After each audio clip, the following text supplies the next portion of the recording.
Semoga Allah Subhanahu Wa Taala berikan kita kesembuhan daripada segala penyakit, insya-Allah. Allahu Akbar, Allahu Akbar, Allahu Akbar.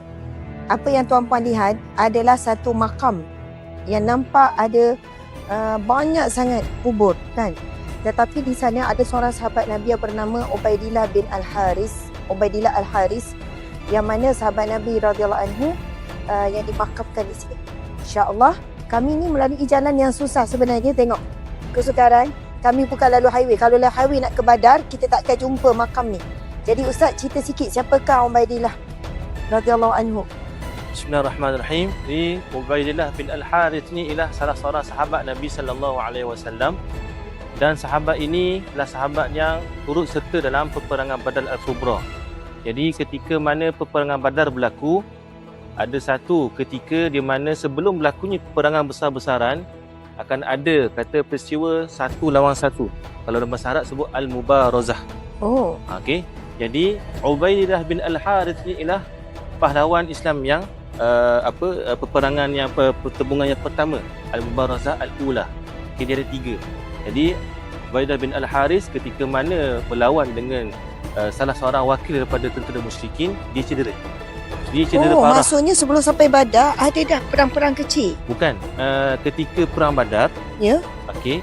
Jadi sebelum berlaku perang tu ada pertembungan one by one, pahlawan lawan pahlawan. Oh. Laksmana lawan Laksmana. Jadi ketika mana dia lawan satu, dia cedera. Apabila dia cedera, dia menang tapi dia cedera parah. Dan ketika mana on the way nak balik ke Madinah untuk dirawat, dia balik awal daripada tentera muslim yang lain. Okey. Dia syahid di sini. Masya Allah, sangat menarik kisah tersebut. Allahu Akbar. Dalam perjalanan ni kita keluar daripada highway utama menuju ke Badar. Kalau ikutkan highway tu lebih cepatlah, lebih lancar. Tapi kita keluar melalui jalan dalam supaya kita tak terlepas tempat-tempat penting dalam perjalanan Badar Nabi SAW. Kita berada di Telaga Zafiran dan kita bersama dengan Masya Allah. Dah lama kerja sini, Dik? Tengok tu. Alhamdulillah, ni penjaga telaga kita ni. Okey, mari kita tengok. Ui, seram. Cik, berani tak Encik? Ui, dalam. Ui, ada air. Masya Allah. Tuan-puan, ini rasa berapa meter ni? 10, 15, 20? 20. Dalam 20 meter lebih. Masya Allah. Mari kita tengok berjaya tak Syekh kita ni, Syekh Hasnul kita mengeluarkan air daripada Telaga Zafiran. Memeh. Rapat. Mari kita tengok. Berhasil atau tidak? Tak berhasil. Dah pandai ni.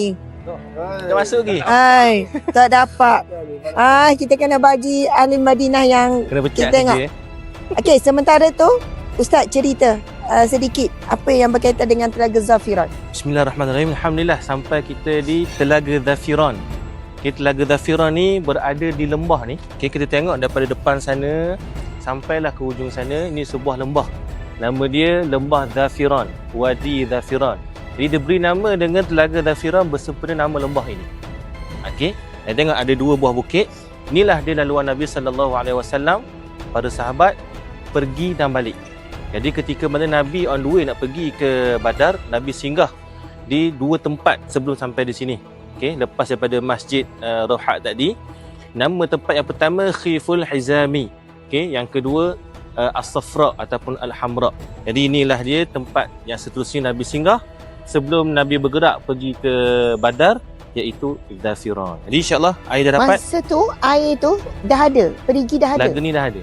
Tempat Nabi singgah kebiasaannya ada mata air. Oh, maksudnya penduduk di tempat tu dah gali dah. Dia tak semestinya ada penduduk. Mungkin telaga tu berada di laluan kafilah. Oh, kafilah yang okey, subhanallah, dapat tahniah. Berjaya terbuktilah anda seorang lelaki